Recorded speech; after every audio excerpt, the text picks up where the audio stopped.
setiap sudut negeri ini ada sinar terang yang tak pernah redup. Guru penggerak, menggerakkan, mendidik dengan hati tanpa henti. Dengan tulus kami berikan cinta, membangun mimpi dengan penuh asa, mendidik dan... Assalamualaikum warahmatullahi wabarakatuh. Bawa aja ya Pak ya, biar enak.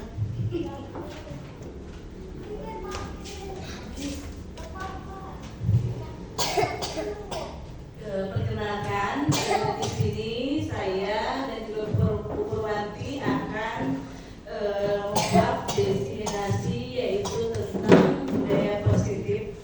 Mungkin rekan-rekan semuanya udah kenal ya, sudah, tapi alangkah baiknya ya perkenalan dulu. Untuk pemateri kali ini yaitu akan dipaparkan oleh saya sendiri Tresta Megawati, dan yang kedua yaitu akan dipaparkan oleh Bu Purwanti. Sebelumnya saya ingin berterima kasih sekali kepada rekan-rekan semuanya yang sudah bersedia berkenan hadir di acara kali ini. Terima kasih sekali ya Bapak Ibu yang sudah berkegiatan capek sekali tadi ya, tapi sudah bersedia meluangkan waktunya untuk saya dan juga Bu Purwanti. Terima kasih. Nah, di sini saya akan memaparkan tentang budaya positif.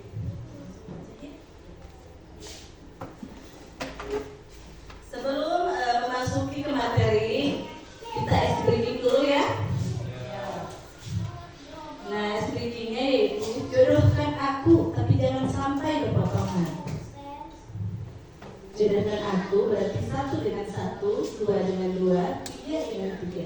Tapi bagaimana caranya supaya tidak berpotongan atau tidak berpapasan di jalannya? Boleh ada yang mau mencoba? Harusnya ini pakai spidol ya. Siapa yang mau mencoba?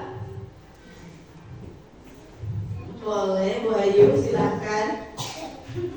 1 ke 1 berarti lewat mana ya? Kalau ke belakang bisa? Boleh, asal jangan baru. 1 ke 1. Iya. 3 ke 3. Oh iya, ini sekali. Berarti meskipun udah capek-capekan ternyata konsentrasinya masih sangat tinggi sekali ya. Iya, belum membawa berkah ya. Kita langsung ya ke materi selanjutnya. Nah, oh iya, sebelum masuk ke materi, keyakinan kelas apa yang mau diyakini di sini? Keyakinan apa? Yang pertama, mendisiplinkan anak. berarti kita juga harus disiplin ya. Ya, terus yang kedua apa lagi? Silent HP. Ya, silent HP. Terus yang ketiga, tidak mengobrol, Mengikuti sampai akhir. mengikuti sampai akhir. Itu intinya ya, harus sekali ya. Ya, sudah cukup? Tiga ya. Pertanyaan penagihnya yaitu, setuju atau tidak hukuman dapat mendisiplinkan anak? Setuju atau tidak? Tidak. Yang kedua, pemberian hukuman dengan hal positif seperti membaca atau membersihkan halaman sekolah dapat meningkatkan disiplin anak. Tidak setuju. Tidak. Terus yang ketiga, memberi penghargaan dapat meningkatkan motivasi belajar anak. Tidak. Tidak semua ya ini. Ya. Tapi mungkin ada juga yang setuju malu-malu ini sepertinya. Lanjut ya ke topik. Nah, di sini ada 6 topik. Topik yang pertama yaitu disiplin positif dan nilai-nilai kebajikan universal. Yang kedua, teori motivasi hukuman dan penghargaan restitusi. Yang ketiga, keyakinan kelas, kebutuhan dasar manusia dan hunian berkualitas. keempat restitusi, 5 posisi kontrol, dan yang terakhir yaitu segitiga restitusi. Nah, di sini saya akan memaparkan 3 yang di atas ya. Untuk yang 3-nya nanti sama Ibu Purwanti. Selanjutnya, nah, disiplin positif dan nilai-nilai kebajikan universal. Nah, sekarang kita coba memainkan permainan cobalah buka. Anda dan teman Anda akan melakukan kegiatan cobalah buka. Anda adalah A, tugas Anda adalah mengepalkan salah satu tangan Anda. Nah, berarti di sini Anda harus, bukan Anda ya, ibu-ibu guru di sini harus memiliki pasangan dulu. Boleh berpasangan dulu? Ya, udah. Jadi berpasangan ya.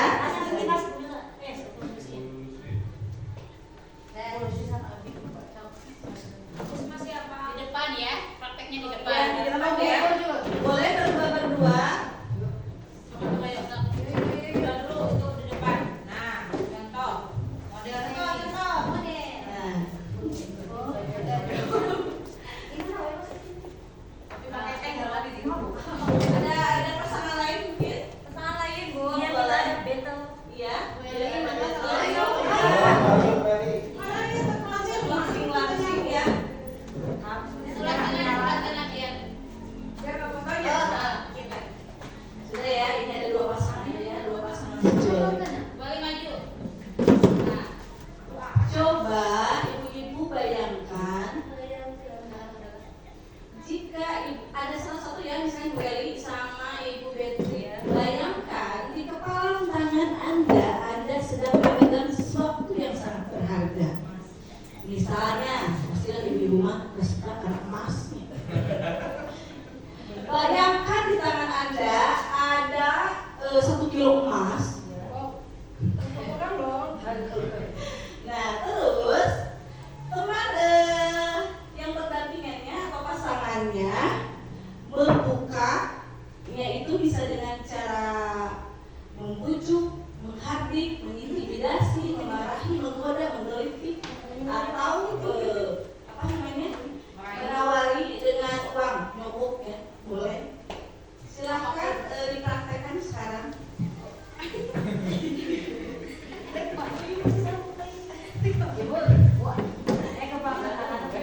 Kepalkan dulu tangannya, bayangkan di tangan Anda itu misalnya sebuah ada segenggam ya, harapan yang satu mempertahankan. satu mempertahankan, yang satu mencoba membuka kepalanya ya. Ada dengan cara ingin meludahinya, ada juga caranya dengan memaksa ya.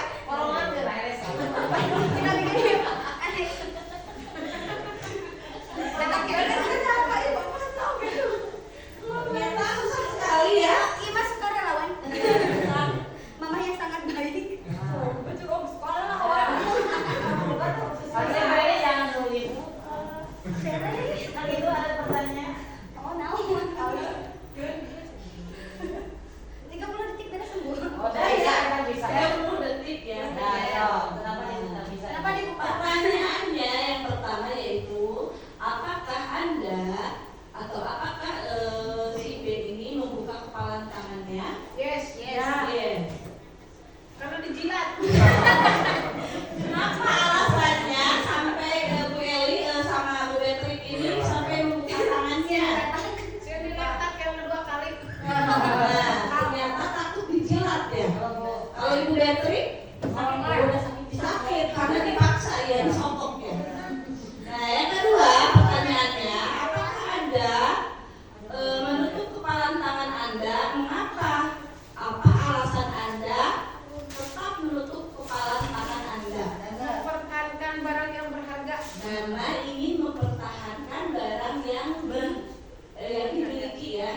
disiplin, ada perilaku yang harus kita ubah ya. Terus Bisa duduk. kesimpulannya, oh iya boleh duduk ya. Jangan berdiri lama, Bu. Nah, kita sendiri yang harus memegang kontrol. Dan jadi mohon maaf ya. Nah, jadi kita sendiri yang harus memegang kontrol kepala tangan kita, membuka dan menutup. Jadi gimana yang punya ini ya, yang punya kepalanya sebenarnya ya. Kalau ingin membukanya dengan mudah sebenarnya gimana keinginannya? Kalau ingin mudah ya mudah, kalau disusahkan jadi susah gitu ya. Nah, jadi tergantung pada diri masing-masing sesuai dengan kebutuhan dasar pada saat ini. Selanjutnya, perubahan paradigma stimulus respon, teori kontrol atau teori pilihan. Siapa sesungguhnya yang memiliki kontrol ini? Stimulus respon, yaitu kita mencoba mengubah orang agar berpandangan sama dengan kita. Nah, teori kontrolnya yaitu kita berusaha memahami pandangan orang lain tentang dunia.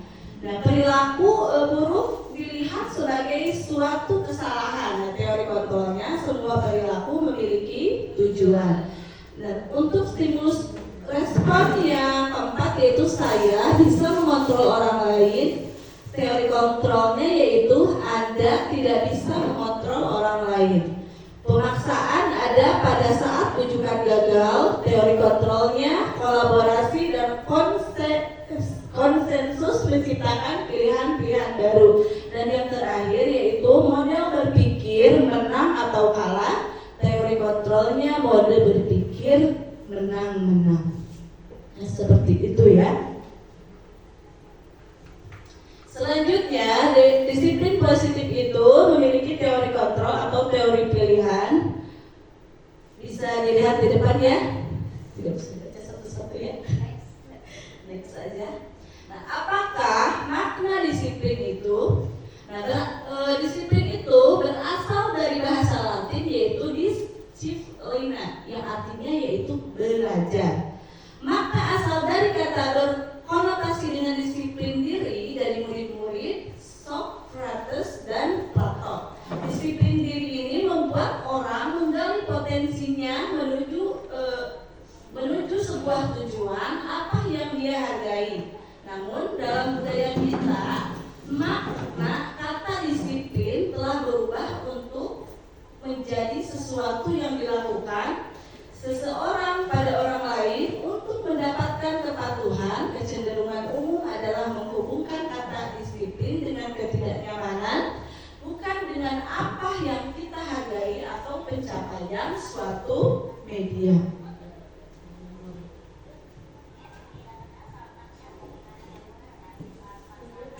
Nilai-nilai kebajikan universal yaitu nilai-nilai kebajikan ini adalah sifat-sifat positif.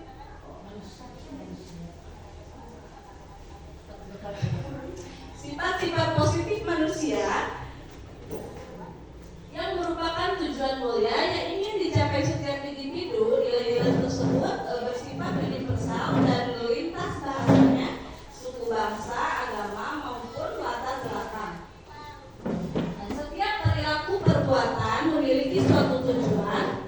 Terus yang kedua, dengan mengaitkan nilai-nilai kebajikan yang diyakini seseorang, maka motivasi intrinstiknya akan terbangun sehingga menggerakkan motivasi dari dalam untuk mencapai tujuan mulia yang diinginkan.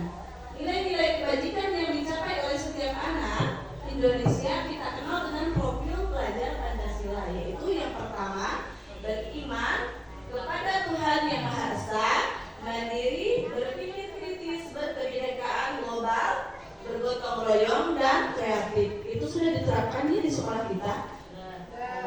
Nah, untuk teori motivasi hukuman dan penghargaan restitusi ini, yang pertama yaitu untuk menghindari ketidaknyamanan atau hukuman. Nah, pertanyaan yang biasanya dilontarkan pada poin pertama ini yaitu apa yang akan terjadi apabila saya tidak melakukannya. Biasanya pertanyaan itu yang keluar dari mulut anak ya.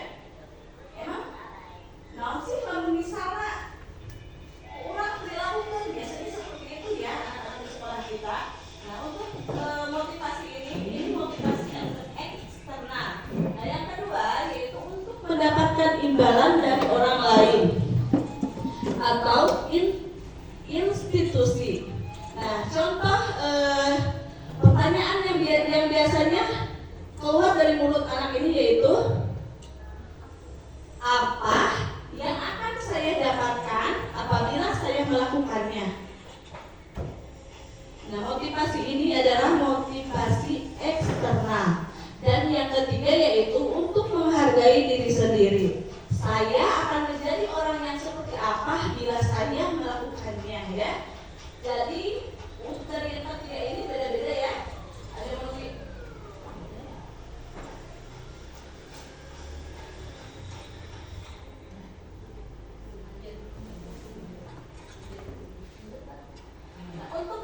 untuk menghindari hukuman, yaitu untuk menghindari ketidaknyamanan atau hukuman ini adalah tingkat terendah dari motivasi perilaku manusia. Biasanya orang yang memotivasi perilakunya untuk menghindari hukuman atau ketidaknyamanan seperti yang tadi saya katakan, yaitu apa yang akan terjadi kalau saya tidak melakukannya. Nah, sebenarnya mereka ini sedang menghindari permasalahan yang mungkin muncul atau berpengaruh pada mereka secara fisik, psikologis maupun tidak terpenuhinya kebutuhan mereka bila mereka tidak melakukan tindakan tersebut. Motivasi ini bersifat eksternal. Nah, untuk yang kedua, untuk mendapatkan imbalan atau penghargaan ini yaitu untuk mendapat dari orang lain satu tingkat dari atas motivasi yang pertama tadi. Di sini orang berperilaku untuk mendapatkan imbalan atau penghargaan dari orang lain. Orang dengan motivasi ini akan bertanya seperti yang tadi saya katakan, yaitu apa yang akan saya lakukan apabila saya melakukannya. Jadi anak tersebut akan melakukan itu, tapi apa yang akan saya dapatkan? Nah, mereka melakukan sebuah tindakan untuk mendapatkan pujian dari orang lain, misalnya yang menurut mereka itu sangat penting dan yang mereka letakkan dalam dunia berkualitas mereka. Mereka juga melakukan sesuatu untuk mendapatkan hadiah, pengakuan atau imbalan. Nah, motivasi ini juga bersifat eksternal. Dan yang terakhir yaitu untuk menjadi orang yang mereka inginkan dan menghargai diri sendiri dengan nilai-nilai yang mereka percayai. Orang dengan motivasi ini akan bertanya, akan menjadi orang seperti apa apabila saya melakukannya. Nah, mereka melakukan sesuatu karena nilai-nilai yang mereka yakini ini dan mereka hargai ini. Mereka melakukannya karena ingin menjadi orang yang melakukan nilai-nilai yang mereka yakini tersebut. Nah, dari ini adalah motivasi yang akan membuat seseorang ini memiliki disiplin positif karena memiliki motivasi berperilaku bersifat internal ya, bukan eksternal. Nah, seperti itu.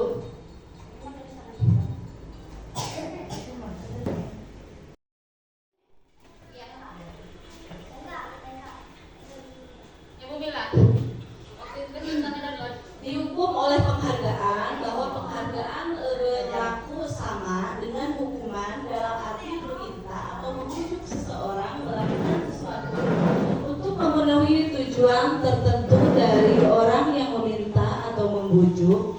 Dorongannya eksternal dan akan ada faktor ketergantungan. Beberapa dari pemberian penghargaan yaitu pengaruh jangka pendek dan jangka panjang.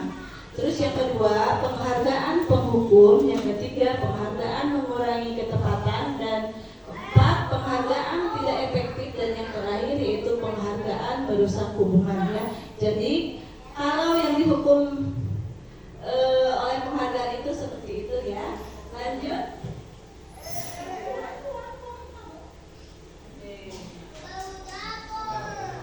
Bentuk program kebajikan yaitu dalam memberikan apresiasi, pengakuan perlu diingat beberapa hal. Yaitu yang pertama, dari pengakuan secara khusus. Yang kedua, dari pengakuan secara pribadi. Yang ketiga, beri pengakuan kepada semua murid. Keempat, beri pengakuan secara konsisten. Dan yang terakhir yaitu fokus pada proses. Selanjutnya,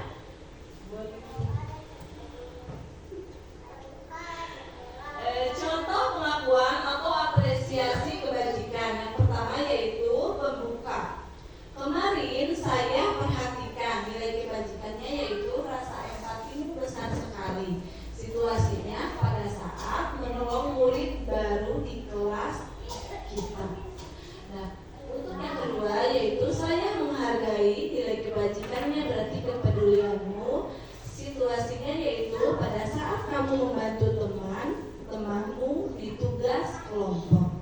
Nah, terima kasih untuk nilai kebajikannya yaitu rasa tanggung jawabmu, dan situasinya yaitu pada saat kamu memungut kertas-kertas yang berserakan di lantai. Nah, coba sekarang perhatikan rekan-rekan semuanya, tindakan guru. Dari tindakan-tindakan guru ini, mana yang hukuman, mana yang konsekuensi ya. Mencatat 100 kali di dalam buku kalimat, saya tidak akan terlambat lagi karena terlambat ke sekolah. Hukuman atau konsekuensi? Hukuman ya. Yang kedua, lari mengelilingi lapangan basket 2 kali karena terlambat hadir di sekolah. Hukuman ya. Rekan-rekan semua, Nanti dicek ya. cek lagi yang ketiga ya. Murid diminta untuk push up 15 kali karena tidak menggunakan masker ke sekolah. Hukuman. Pintar-pintar ya. Yang keempat, menggantikan kertas tugas teman yang telah dicoret-coret. Konsekuensi. Yang kelima, membersihkan tumpahan air di meja tulis karena telah tersenggol pada saat belajar. Konsekuensi, murid disuruh untuk tidak mengenakan sepatu seharian di sekolah karena dia tidak mengenakan sepatu hitam.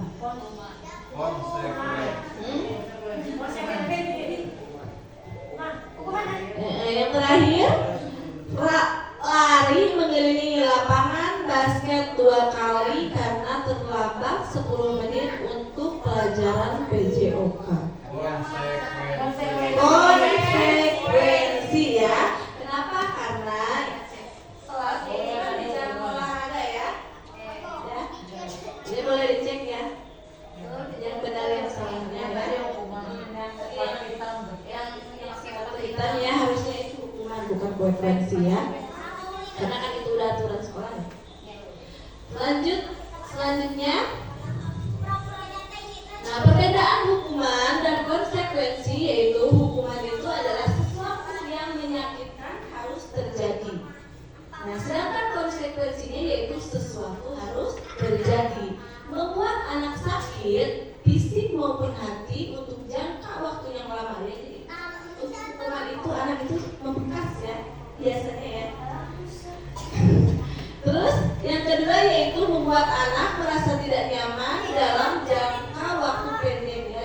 Kalau untuk konsekuensi itu ini sebentar ya biasanya anak itu. Terus yang ketiga, anak membenci kedisiplinan. Nah, untuk konsekuensinya yaitu anak menghargai disiplin.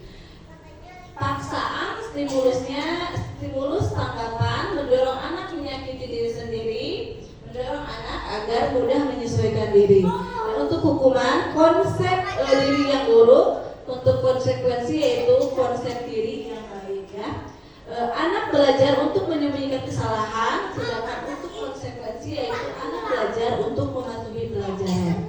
Nah, dan yang terakhir yaitu hukuman, marah, rasa bersalah, dipermalukan, merasa tidak dihargai. Biasanya itu ya yang muncul pada anak ya kalau sedang dihukum. Nah, sedangkan untuk konsekuensi biasanya anak itu kehilangan hak, dibuat tidak nyaman dan diasingkan untuk sementara.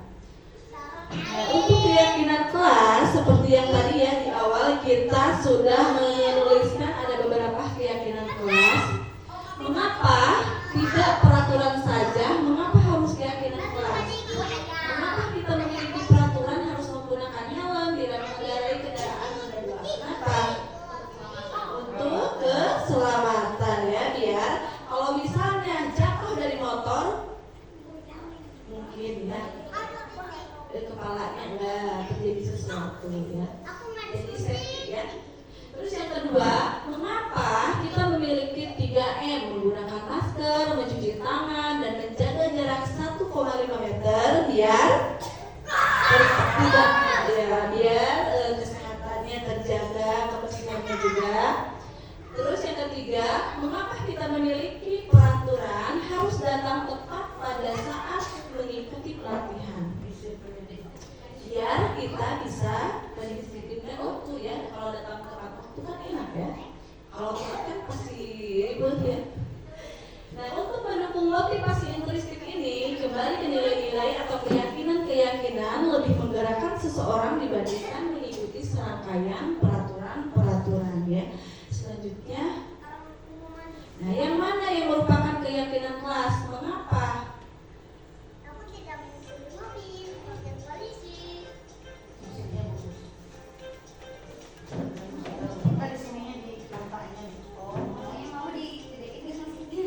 oh, jangan digedein yang mana. Enggak, ini Kak, tidak boleh. Bisa diperhatikan ya, di situ ada TK Dharma Wanita Persatuan. Yang mana yang keyakinan?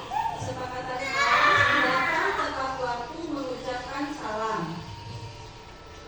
Yang kedua, menjaga kebersihan sekolah. Yang ketiga, berdoa sebelum dan sesudah kegiatan. Yang keempat, aktif dalam pembelajaran. Yang kelima, yaitu tertib. Nah, untuk kesepakatan kelas, kami guru dan murid yang saling menyayangi. Terus yang kedua yaitu kami murid yang semangat belajar. Dan yang ketiga yaitu kami murid yang peduli dengan teman-teman. Belakangan. Mana? Dengan kelas belakangan. Yang sebelah kanan. Kami Kami guru guru dan dan murid. kami guru dan murid yang saling menyayangi, kami murid yang semangat belajar, dan kami murid yang peduli dengan teman-teman. Selanjutnya, nah keyakinan kelas yaitu merumuskan keyakinan kelas ini adalah proses untuk membuat rumusan atau pernyataan yang menggambarkan nilai-nilai, prinsip atau aturan yang dipegang oleh seluruh anggota kelas. Aku kasih tahu.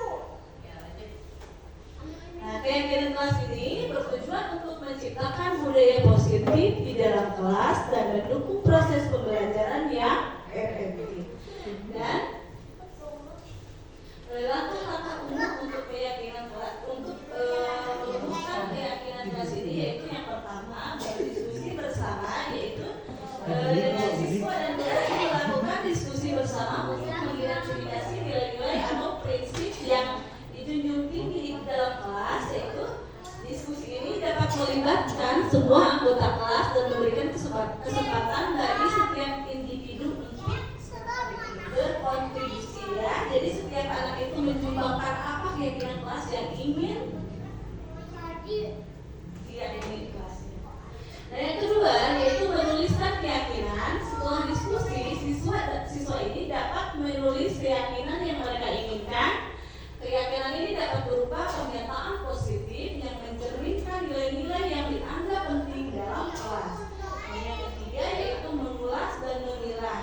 Nah, pada nomor 3 ini, guru dan siswa dapat mengulas dan memilah, yaitu keyakinan yang telah tertulis. Proses ini bertujuan untuk meyakini bahwa yang dihasilkannya ini mencerminkan nilai-nilai yang diinginkan. Jadi, nggak pilih-pilih dulu ya.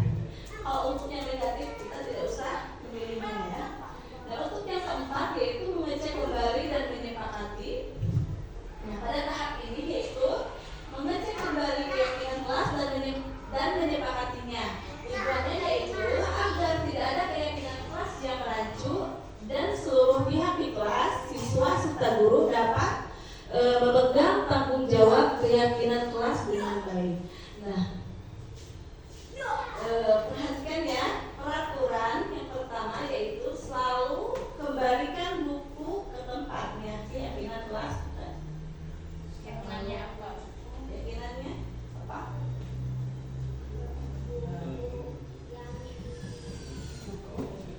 Lalu kembalikan buku ke tempatnya, menjaga kerapihan. Nah, iya berarti supaya apa? Bukunya tetap rapi ya, berarti harus menjaga kerapihan. Yang kedua yaitu dilarang mengganggu orang lain. Berarti keyakinan kelasnya apa?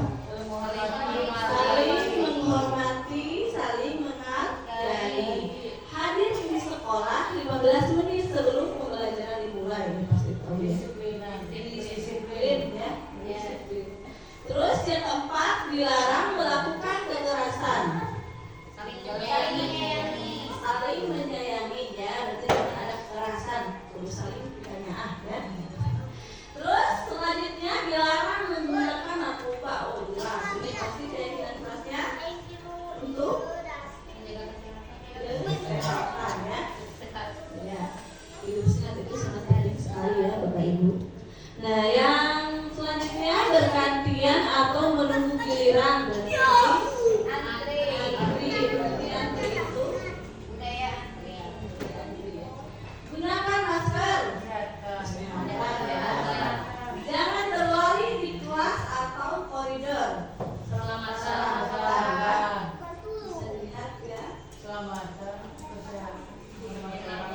Oh, ada yang lain ya, bukan antri. Oh iya, persahabatan. Saya bisa dilihat ya jawaban yang benarnya ya. Jawab. Keyakinan kelas yang disepakati yaitu datanglah tepat waktu, menjaga kebersihan, saling menghormati dan menyayangi, bertanggung jawab. Ini contoh keyakinan kelas ya yang biasanya disepakati di kelas. Nah selanjutnya ini adalah contoh dari kemarin saya membuat keyakinan kelas di sekolah ya. Karena kemarin saya belum beli karton, jadi saya menempelnya di bawah dulu. Tapi di situ saya memberikan karton, saya tempel seperti itu ya. Demikian yang bisa saya sampaikan. Wabillahi taufiq wal hidayah. Wassalamualaikum warahmatullahi wabarakatuh. Saya persilahkan ke Pak. Baik, terima kasih untuk Bu Tessa SPD yang telah menyampaikan budaya positif dalam membuat keyakinan kelas. Selanjutnya budaya positif yang akan disampaikan oleh Ibu Purwanti Eskom I. Disilakan.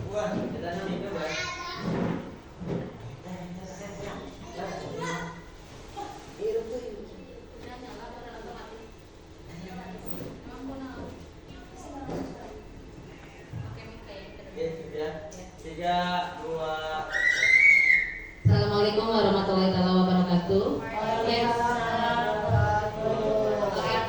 Teman-teman, pertama-tama saya ucapkan terima kasih kepada Pak Andri yang telah bersedia menjadi moderator, dan saya ucapkan terima kasih kepada rekan-rekan ya yang saya rasakan memang sangat lelah karena banyak kegiatan hari ini, tapi dengan sangat tulus membantu dan mendukung proses ini gitu ya, kegiatan kita diseminasi di sini sekarang. Nah, lanjutan yang tadi dibahas oleh Bu Tessa. Nah, sebelum itu, Bapak Ibu guru, biar tidak ngantuk ya, coba kita speaking dulu ya. Karena di sini ada guru matematika, saya ingin coba speakingnya dengan bilangan kelipatan. Ya, Pak Sunedi siap ya? Ya, bilangan kelipatan. Berhitung kelipatannya, kelipatan 3. Ya, 1, 2. Kalau 3 itu berdiri. Jangan ngomong, berdiri aja. Ya, 4, 5, 6 berdiri lagi. Jangan ngomong. Iya, kelipatan 3. Bisa dicoba ya? Oke, dari Pak Epul dulu. 1, 2.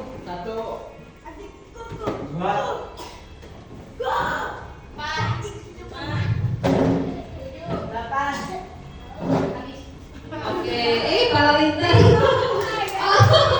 Ini Paralinter ya Allah. Ya, sekarang kelipatan 2. Kelipatan 2. Ya. Ya. Kelipatan 2, yang 2 berdiri. Oke, dari Bu Mila. 1, 3, 5,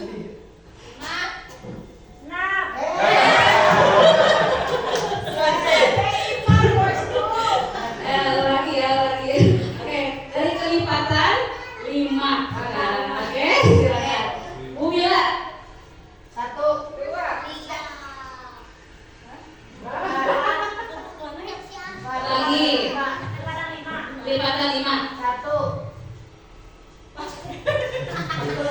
Lagi. 1, 2, 3, 4.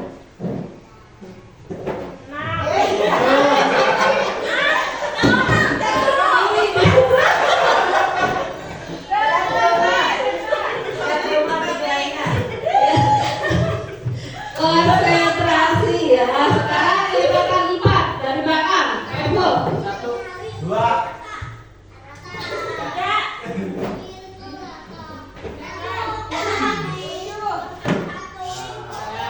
Oke, terima kasih ya. Ya, nah sekarang Bapak Andri ikutan sama di belakang. Nah, ini adalah kebutuhan dasar manusia dan dunia berkualitas. Ada berapa kebutuhan dasar manusia, Bapak Ibu? Ada 5. Yang pertama yaitu kebutuhan bertahan hidup. Yang kedua, kebutuhan penguasaan, kebutuhan pengakuan atas kemampuannya. Yang ketiga yaitu kebutuhan kesenangan. Yang keempat, kasih sayang dan rasa diterima. Nah, dan kelima adalah kebutuhan kebebasan. Karena anak ketika melakukan sesuatu kita harus tahu dulu nih perkaranya. Anak ini butuh apa sepertinya gitu ya.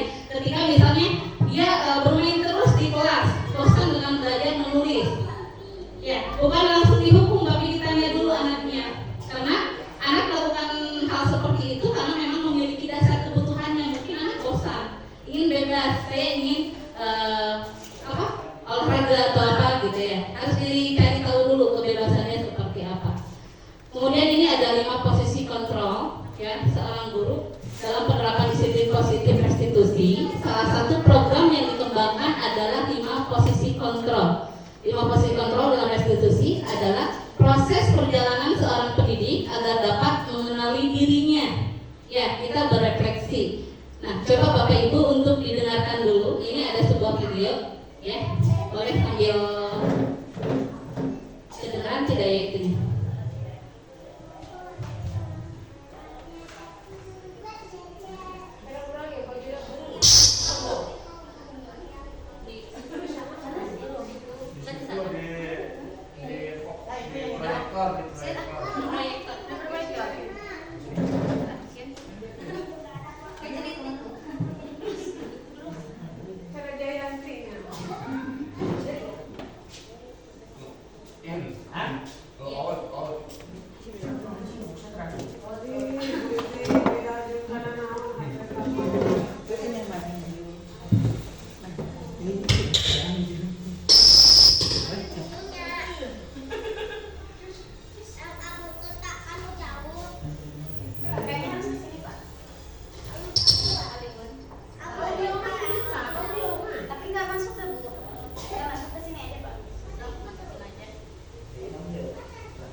Perjalanan seorang pendidik agar dapat mengenali dirinya.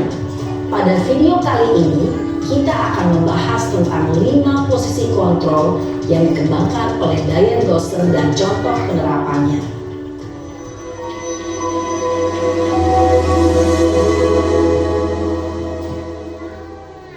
5 posisi kontrol itu adalah 1. Posisi penghukum, 2. Posisi aduan rasa bersalah, 3. Posisi teman, 4. Posisi pemantau atau monitor, dan 5. Posisi manajer. Untuk lebih memahami 5 posisi tersebut,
dalam penerapan disiplin positif restitusi, salah satu program yang dikembangkan adalah 5 posisi kontrol.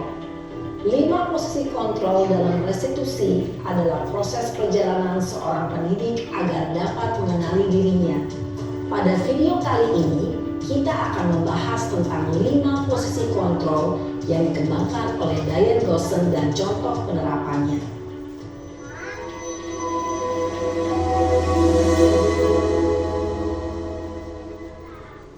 5 posisi kontrol itu adalah 1.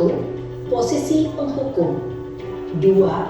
Posisi pembuat merasa bersalah, 3.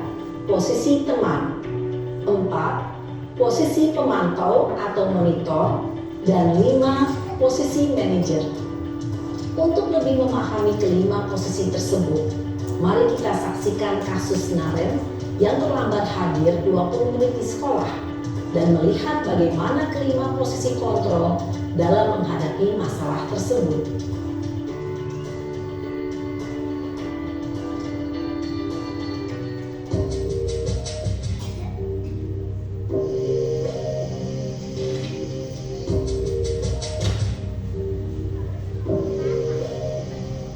Naren! Sini kamu! Selamat pagi Bu. Selalu terlambat. Kamu deh, pasti terlambat. Maaf Bu, saya Apa? Apa coba? Alasan kamu apa lagi? Kapan sih kamu tidak terlambat? Malas sekali ya kamu jadi anak. saya Dasar pemalas. Gak kapok-kapok sih kamu. Sudah berapa kali terlambat? Sana, kamu keliling lapangan basket 2 kali. kenapa saya harus keliling lapangan basket Bu? Kenapa? Kamu melawan ibu? Berani-beraninya jawab. Sudah terlambat, masih berani jawab pula.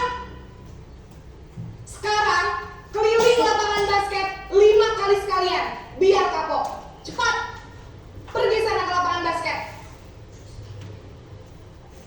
Posisi penghukum biasanya berbicara dengan nada tinggi, menghardik, menunjuk-nunjuk, menyakiti, dan menyindir. Hukuman bisa berupa fisik maupun psikis. Ibu dan bapak guru hebat.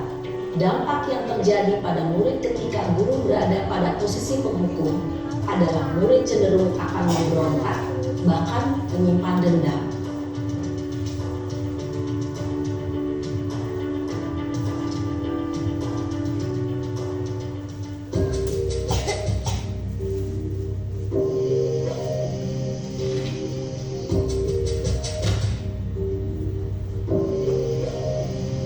Naren!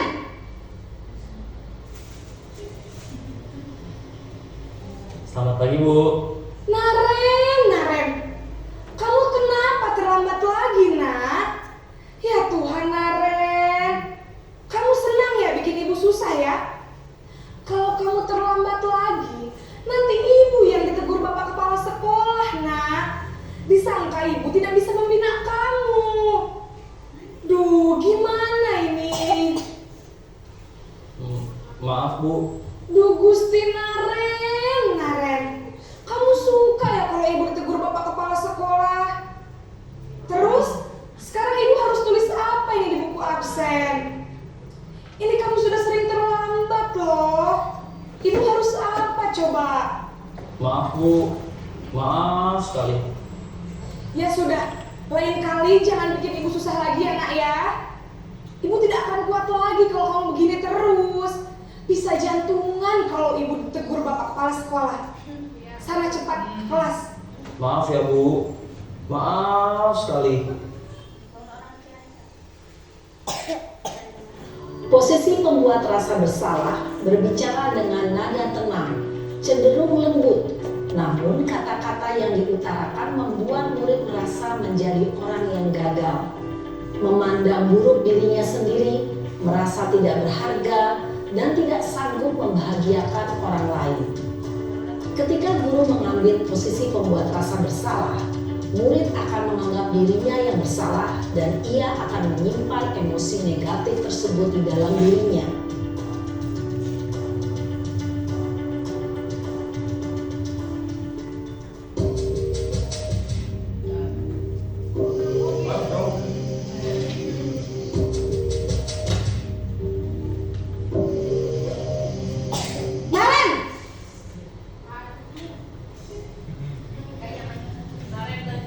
Selamat pagi Bu. Wah, sudah jam berapa ini nak? Terlambat lagi ya sayang. Iya Bu, habis ibu saya lupa bangunkan saya Bu. Kamu malah menyalahkan ibu kamu. Kamu bukannya anak yang larinya paling kencang. Kok terlambat sih? Iya Bu, saya memang terlambat bangun tadi. Jadi biarpun saya lari kencang, tetap gak kekejar Bu. Ya sudah sana, nanti lain kali larinya lebih kencang lagi ya. Biar gak terlambat lagi. Bikin seneng ibu, demi ibu. Bisa kan? Bisa lah Bu. Ya sudah sana masuk kelas. Ibu beresin urusan absen kamu. Kamu ini ada-ada saja. Dalam posisi teman, guru berbicara dengan nada suara ramah, akrab, cenderung bersenda gurau untuk menjaga suasana tetap santai. Murid akan merasa senang, aman, dan akrab dengan guru. Identitas yang tercipta adalah identitas sukses atau berhasil.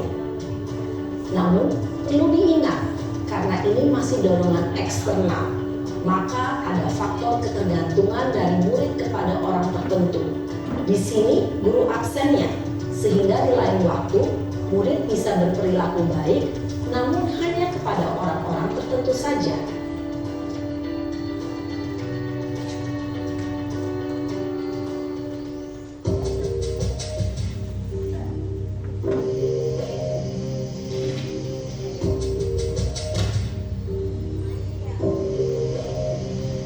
Naren!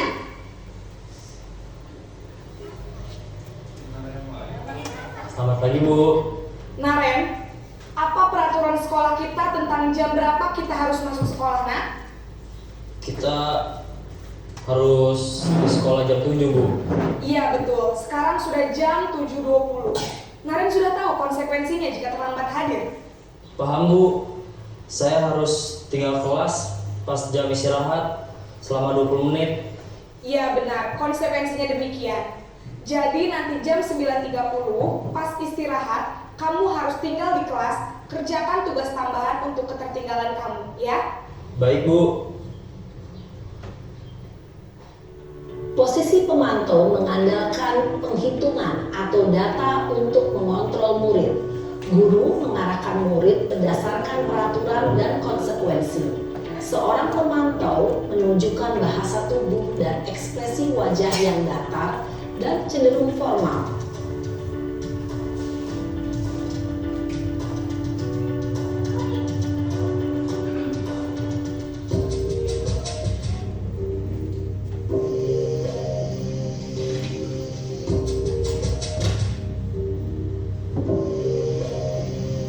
Naren!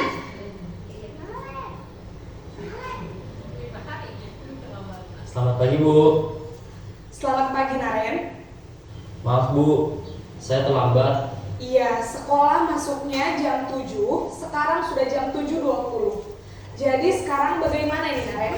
Maaf Bu, saya lupa setel alarm saya semalam. Baiklah, menurut kamu, keyakinan sekolah yang mana yang perlu kamu tingkatkan? Menghargai diri sendiri dan orang lain mungkin ya Bu. Setuju. Jadi, apakah Naren meyakini prinsip saling menghormati tersebut? Iya Bu, saya meyakininya. Apakah Naren bersedia memperbaiki masalah keterlambatan ini? Bersedia Bu. Bagaimana kamu akan memperbaiki masalah keterlambatan ini? Saya akan coba untuk tidak lupa menyetel alarm saya Bu. Baik, kalau Naren lupa menyetel alarm di rumah, ada orang yang kira-kira bisa bantu mengingatkan tidak? Ada Bu, kakak saya, Kak Emma. Ada lagi selain Kak Emma? Selain Kak Emma, ada ibu saya. Baik, jadi yang mengingatkan Naren adalah Kak Emma dan ibu kamu ya? Kira-kira akan mulai setel alarm kapan nih Naren? Setelah pulang sekolah, akan segera saya lakukan. Baik, jadi Naren akan setel alarm untuk bangun besok pagi dan akan diingatkan oleh kakak dan ibunda Naren ya. Ada lagi yang mungkin perlu dilakukan Naren agar tidak terlambat bangun lagi.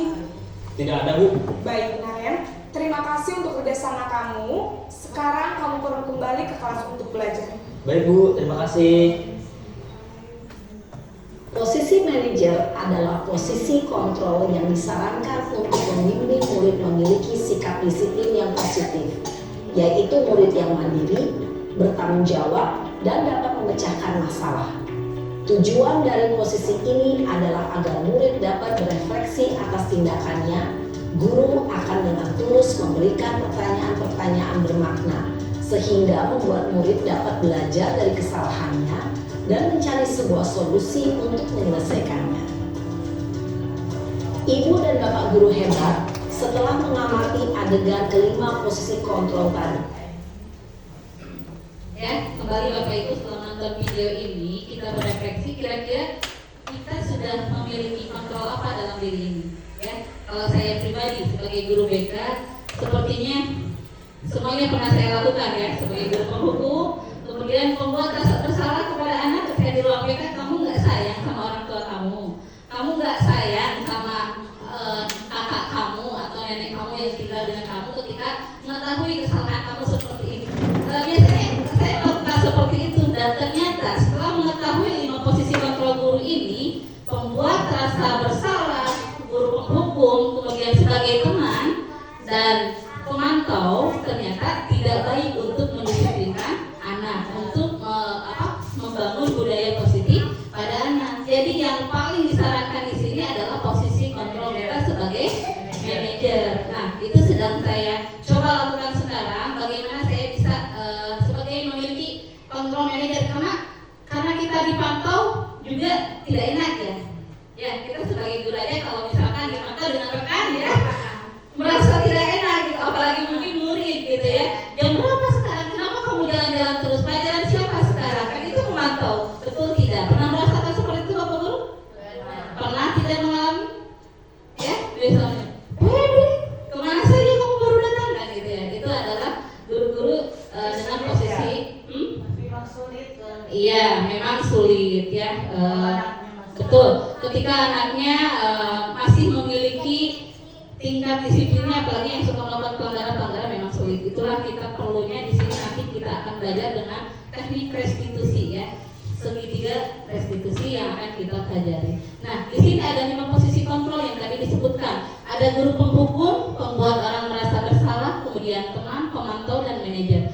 Guru penghukum itu akan berbuatnya seperti tadi yang dijelaskan ya, menghardik, menunjuk-nunjuk, menyakiti, menyindir. Kalau pembuat orang merasa bersalah itu berceramah dengan mengatakan seharusnya bagaimana, ibu kecewa sekali ya, kok kamu seperti ini, gitu ya, membuat rasa bersalah. Kemudian kalau teman membuat alasan-alasan untuk muridnya, bu kenapa temannya misalnya Egi terlambat, oh iya karena tadi bangunnya kesiangan, kemudian orang tuanya tidak ada. Nah, guru yang suka membela teman itu guru yang sebagai posisi kontrolnya sebagai teman. Kemudian ada pemantau, yaitu yang suka menghitung dan suka mengukur gitu ya. Kalau manajer itu mengajukan pertanyaan-pertanyaan.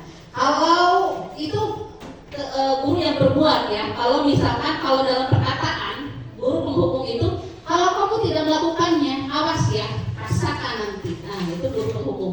Kalau pembuat orang merasa bersalah pasti akan berkata seperti ini. Kamu seharusnya sudah tahu. Ya, ibu lelah sekali, ibu tidak mau ditegur nanti sama kesiswaan. Ya, kok anak didiknya kesiangan terus, terlambat terus. Kalau sebagai teman akan berkata, ayolah lakukan demi ibu ya. Besok mah jangan kesiangan lagi biar ibu gak ditegur, bisa kan gitu ya. Nah, kalau pemantau, apa peraturannya? Ya, aturannya apa sih di sekolah ini, di kelas ini? Pakai baju harus bagaimana aturannya ya, seperti itu.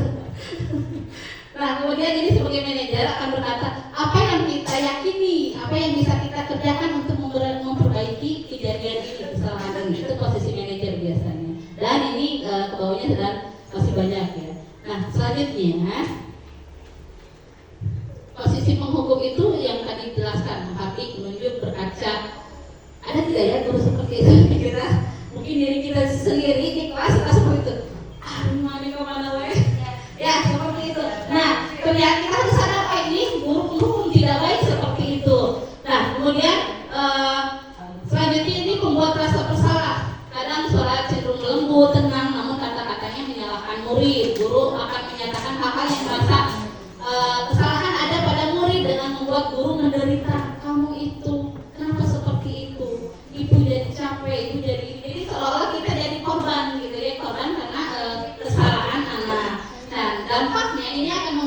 murid merasa bersalah, saya gagal ini menjadi murid yang bisa menjadi baik, padahal kan murid tidak ingin seperti itu. Murid itu tidak ingin dia menjadi anak yang tidak disiplin, tidak ingin menjadi anak yang gagal, tidak ingin. Tetapi ketika guru memiliki kontrol membuat rasa bersalah, dalam dirinya akan merasakan bahwa dia memiliki identitas gagal, dan dampaknya rendah diri dan menarik diri dari lingkungan. Ketika diajak lomba tidak mau karena takut salah. Ya, ketika dibuat ayo kita berinovasi tidak mau, menghindari dari lingkungannya, menarik diri dari teman-temannya karena dia merasa oh saya tidak akan menjadi apa-apa karena saya salah terus, misalnya di mata orang lain seperti itu.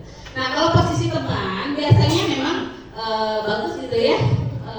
Kita sesama murid itu harus bisa merasa saling merasakan empati gitu ya, simpati. Tetapi kalau cenderung lebih kepada kita terlalu lama seperti teman, ketika kita tidak ada, anak ini tidak akan disiplin karena guru yang biasanya membantu tidak ada, dan ini akan berdampak murid akan bergantung pada satu orang saja di sekolah. Ada tidak seperti itu, Bu? Kemudian murid tidak mandiri dan tidak bisa berpikir untuk dirinya sendiri. Ketika guru itu tidak ada, ya dia tidak akan maju, tidak akan berproses. Nah, kalau posisi pemantau ini, seorang pemantau akan bersuara datar, tidak emosional, tidak bersangga gurau ataupun menggunakan suara tinggi. Oke, silakan. Tercipta identitas diri positif atau berhasil. Pemantau perlu senantiasa memantau. Pada saat murid diberikan sanksi, maka guru pun harus selalu mengawasi. Dampak posisinya, murid akan menghitung konsekuensinya dan hadiah tanpa memahami sepenuhnya nilai kebajikan yang dituju gitu ya. Ketika kita sebagai guru memantau anak memang disiplin, tapi dia tidak tahu nilai kebajikannya apa yang dapat mereka dapatkan gitu ya ketika itu. Karena murid serasa dipantau, tidak diajar bekerja sama dalam memecahkan suatu permasalahannya gitu. Dan selanjutnya,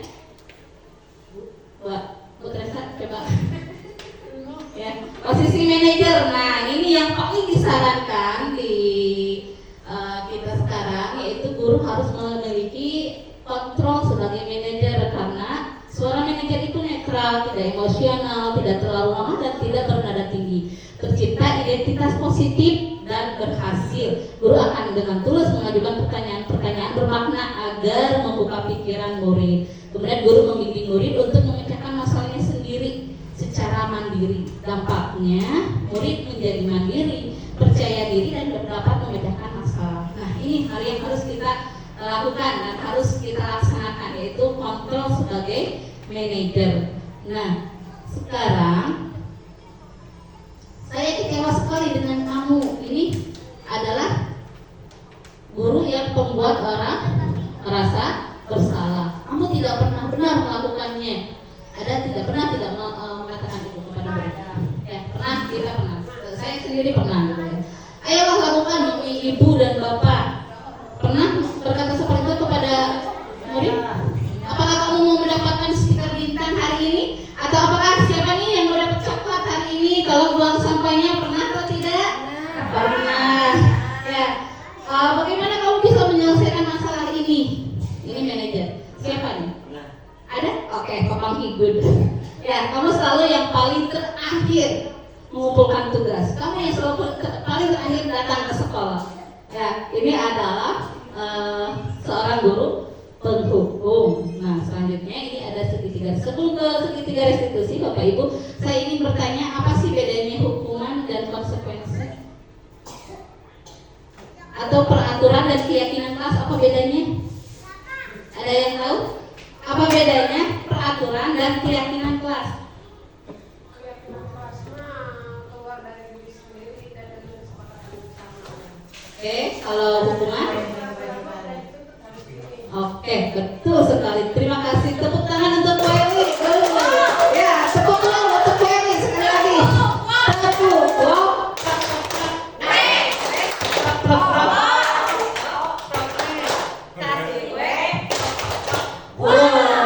Tepuk tangannya. Oke, hebat. Betul sekali. Kalau peraturan itu dibuat oleh sendiri satu pihak, tidak mengajak orang lain, diadakan oleh satu orang. kalau keyakinan itu kita bekerja sama, kita mengobrol, kita diskusi keyakinan apa yang akan dibuat sehingga itu akan lebih bermakna. Ya, maka dari itu sekolah wajib perlu mengadakan keyakinan-keyakinan di dalam kelasnya. Ketika di dalam kelas sudah bisa melaksanakan keyakinan, insya Allah satu sekolah bisa melaksanakan keyakinan sekolah. Nah, ini ada restitusi. Restitusi ini adalah sebuah cara menanamkan disiplin positif pada murid. Restitusi adalah proses menciptakan kondisi bagi murid untuk memperbaiki kesalahan mereka, ya, sehingga mereka bisa kembali pada kelompok mereka dengan karakter yang lebih kuat. Restitusi juga adalah proses kolaboratif yang mengajarkan murid untuk mencari solusi untuk masalahnya dan membantu murid berpikir tentang orang seperti apa yang mereka inginkan dan bagaimana mereka memperlakukan orang lain. Jadi untuk restitusi. Nah, selanjutnya ini adalah restitusi membantu murid menjadi lebih memiliki tujuan, lebih disiplin positif dan memulihkan dirinya setelah berbuat salah. Itu restitusi. Nah, selanjutnya Bu Teresa, mohon bantuannya. Selanjutnya ya, ini adalah ciri-ciri restitusi ya Bu Teresa. Restitusi bukan untuk menebus kesalahan, namun untuk belajar dari kesalahan. Restitusi fokus pada karakter, bukan tindakan. Restitusi memperbaiki hubungan. Restitusi diri adalah cara yang paling baik. Restitusi adalah tawaran, bukan paksaan. Kita menawarkan, bukan memaksa anak harus begini, harus begitu, tetapi menawarkan. Restitusi menguatkan, bukan melemahkan anak. Restitusi menuntun untuk melihat ke dalam diri, dan restitusi fokus pada solusi. Ya, restitusi mencari kebutuhan dasar yang mendasari tindakan. Kemudian restitusi mengembalikan murid yang berbuat salah pada kelompoknya. Nah, selanjutnya ini adalah tahapan segitiga restitusi. Yang pertama adalah validasi tindakan. Yang pertama itu adalah menstabilkan identitas. Yang kedua adalah validasi tindakan yang salah. Dan yang ketiga adalah menanyakan keyakinannya. Apakah Bapak Ibu pernah melakukan segitiga restitusi? Apakah restitusi ini boleh dilakukan oleh siapa saja? Boleh. Apakah restitusi ini boleh dari kasus kecil saja? Boleh tidak dilakukan dalam kasus yang besar misalnya? Boleh? Boleh ya. Jadi kenapa ini ada namanya segitiga restitusi? Karena ini adalah suatu usaha yang dibuat oleh pencetus ini, bahwa guru itu harus bisa melakukan segitiga restitusi agar bisa menciptakan budaya positif pada anak. Jadi tidak hanya guru BK saja, tidak hanya orang-orang tertentu saja yang melakukan segitiga restitusi. Semua guru harus bisa. Ya, yang pertama tadi harus menstabilkan identitas. Nanti ada caranya, bagaimana cara menstabilkan identitas. Yang kedua itu memvalidasi tindakan yang salah. Ya, contohnya menstabilkan identitas seperti ini. Nah, betul tidak ya? Tadi ibu mendapatkan laporan kalau kamu tidak melaksanakan sholat zuhur berjamaah padahal tidak haid. Ya, iya, pasti dia akan menjawab iya. Kemudian kita tanya lagi, kenapa melakukan itu? Apakah kamu tahu apa yang kamu lakukan itu salah atau tidak? Seperti itu ya. Nanti setelah dicari tahu baru kita bagaimana nanti ke depannya seandainya kamu masih tidak bisa membawa alat sholat untuk bisa melakukannya, bagaimana kita menggali anak untuk bisa mencari solusi dari masalahnya. Anak belajar mencari solusi gitu ya. Yang tadi dijelaskan juga bahwa dampak dari restitusi ini anak bisa menjadi mandiri, anak bisa bertanggung jawab atas pilihannya gitu ya. Kemudian setelah itu baru kita tanyakan keyakinan. Bagi Bapak Ibu guru yang di kelasnya sudah membuat keyakinan kelas, ketika saya praktek di lapangan di ruang BK, ketika saya panggil anak yang bermasalah, kalau saya menggunakan ini, ketika tanya bagaimana keyakinannya di kelas, sudah dibuatkah keyakinannya? Ada yang bilang sudah, ada yang bilang belum. Nah, makanya penting Bapak Ibu untuk membuat keyakinan di kelas, karena itu akan membantu anak ya untuk meyakini nilai-nilai kebajikan apa sih yang perlu mereka tingkatkan, yang perlu ketika mereka tidak membuat keyakinan kelas, mereka ketika ditanya apa ya keyakinannya, belum bu, kan mereka tidak tahu nilai-nilai kebajikan apa sih yang perlu mereka siapkan, yang perlu mereka tingkatkan seperti itu. Ya, makanya dari itu Bapak Ibu nanti setelah disiplin budaya positif ini diharapkan bagi para wali kelas untuk bisa membuat keyakinan kelasnya di kelas masing-masing. Nah, menstabilkan identitas yang saya bicarakan tadi, berdasarkan prinsip membuat kesalahan adalah bagian dari proses pembelajaran, menggeser identitas gagal ke identitas sukses. Ya. Kemudian menstabilkan identitas. Ya, guru berkata berbuat salah itu manusiawi. Pernah tidak Bapak Ibu guru ketika memanggil anak didiknya, kenapa kamu terlambat atau kenapa kamu tadi tidak masuk pelajaran IPA misalnya gitu ya? Saya jajan bu, lapar. Pernah tidak berkata seperti ini? Iya sih, ibu juga pernah merasakan kalau memang lapar itu kan tidak konsentrasi pengennya. Itu salah satu menstabilkan identitas. Jadi tidak menyalahkan apa yang dilakukan anak, tapi kita stabilkan dulu identitasnya. Kita juga pernah mengalami itu. Tetapi alangkah baiknya kan seperti itu. Nah, tidak ada manusia yang sempurna. Pernah mengatakan itu? Saya mencoba sekarang ketika proses counseling di ruang PK, betul. Nah, tidak ada manusia yang sempurna. Manusia itu tempatnya salah dan hilaf. Ya, semua orang tempatnya salah dan hilaf. Tetapi kita sebagai manusia perlu untuk saling mengingatkan ketika kita sedang salah atau sedang hilaf. Kemudian Bapak Ibu juga buat salah kita pasti menyelesaikan permasalahan ini. Ya, betul. Nah, Bapak juga pernah, Ibu juga pernah merasakan masalah ini, pernah melakukan kesalahan ini. Yuk kita selesaikan masalah ini bersama-sama. Bapak Ibu tidak tertarik untuk mencari siapa yang salah, siapa yang benar, ya. Tetapi Bapak Ibu lebih tertarik untuk menyelesaikan masalah ini. Pernah tidak Bapak Ibu ketika mengobrol dengan anak? Ya, karena guru situ sekarang jadi guru favorit anak-anak ya. Betul, ya, karena segala restitusi inklusi sudah mulai berjalan.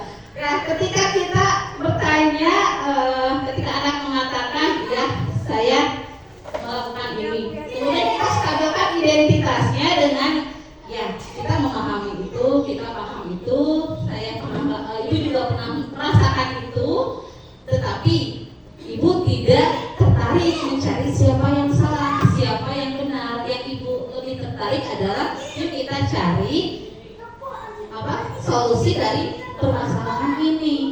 Ya, jadi kalau kamu menyalahkan diri sendiri, apakah kamu bersikap baik pada dirimu sendiri? Pernah bertanya tidak seperti itu? Ya, pernah tidak? Alhamdulillah ya, berarti disiplin positif dan restitusi di guru SMP 1 Cilacap ini sudah berkembang dengan baik. Ya, tepuk tangan untuk guru SMP 1 Cilacap. Selanjutnya, terus Bu Teresa. Oh iya, ini validasi tindakan yang salah berdasarkan prinsip bahwa setiap perilaku berupaya memenuhi suatu kebutuhan tertentu. Yang kita bicarakan tadi ada 5 kebutuhan. Yang pertama kebutuhan untuk apa, masih ingat tadi 5? 1 kebutuhan bertahan hidup. Yang kedua kebutuhan untuk kasih sayang. Yang ketiga kebutuhan untuk pengakuan atau penguasaan. Yang keempat kebutuhan apa? Kebutuhan ingat? Apa?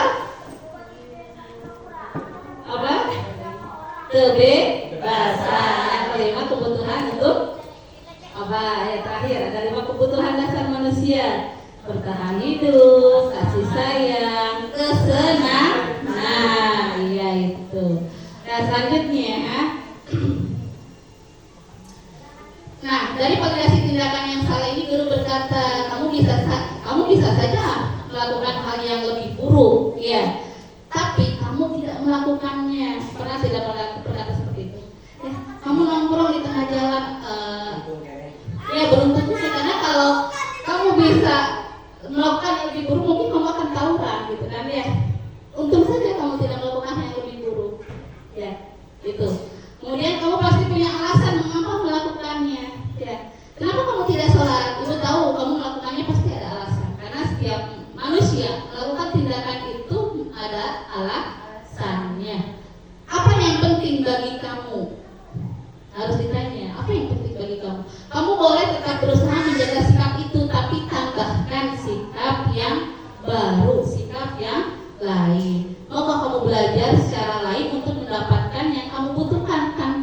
harus menghukum atau memukul atau berantem atau apa gitu ya. Apakah kamu bisa melakukannya lebih baik besok lagi? Itu salah satu pertanyaan-pertanyaan validasi tindakan. Kemudian setelah kita melakukan stabilitas identitas, validasi tindakan yang salah, kemudian kita tanyakan keyakinan kelasnya, keyakinan dirinya. Murid akan diberi pertanyaan-pertanyaan bermakna untuk memunculkan motivasi intrinsik dari dalam diri yang tadi yang disebutkan di awal ya. Ada 3 motivasi anak. Motivasi perilaku anak itu ada motivasi eksternal, ada intrinsik. Yang paling bagus adalah menumbuhkan motivasi perilaku secara intrinsik ya gitu. Mampu mengaitkan keyakinannya dengan tindakan yang salah. Nah, selanjutnya apa nilai yang kita percaya di kelas atau di sekolah kita? Maka itu Bapak Ibu yang belum melaksanakan keyakinan kelas, yuk mulai besok kita buat keyakinan-keyakinan dengan anak didik kita ya, sebagai jembatan kita untuk bisa menciptakan budaya positif ya. Kemudian nilai-nilai universal apa yang telah kita sepakati, nilai-nilai kebajikan tadi yang di awal ya. Kelas yang ideal itu seperti apa sih? Tanya ke anak-anaknya. Kamu ingin jadi anak seperti apa? Apa yang kamu rasakan ketika kamu melakukan itu? Kamu mau menjadi orang yang seperti apa ke depannya? Itu pertanyaan-pertanyaan untuk menanyakan keyakinannya. Nah, selanjutnya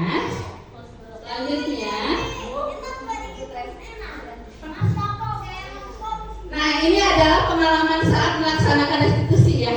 Ini ada boleh ya dicatat, tapi jangan tersenyum ya. Ini saya baru belajar ya, boleh. Ini pengalaman saya ketika melaksanakan restitusi. Ini ada, sebut saja namanya Neng Mustika tidak melaksanakan sholat zuhur berjamaah karena tidak membawa mukena, padahal dia tidak ingin. Boleh, silakan di Neng, bagaimana kabarnya? Ini ibu mendapatkan laporan dari Bu Eri ya, bahwa katanya tidak melaksanakan sholat zuhur berjamaah.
Bapak Ibu, ya kesimpulannya dari restitusi dan langkah-langkah segitiga restitusi kita bisa bersama-sama dengan murid untuk memecahkan segala persoalan yang murid hadapi sehingga anak bisa bertanggung jawab dan lebih mandiri gitu ya Bapak Ibu. Nah mungkin itu kesimpulannya dari pemaparan materi kali ini ya. Terima kasih telah meluangkan waktunya sekali lagi untuk diseminasi budaya positif ini. Mudah-mudahan dengan diseminasi budaya positif ini kita lebih bisa melaksanakan budaya-budaya positif di sekolah kita, di lingkungan sekolah kita ya. Amin ya rabbal alamin. Nah, untuk terakhir mungkin ya ini terima kasih, tergerak, bergerak dan menggerakkan ya. Orang Hidayah.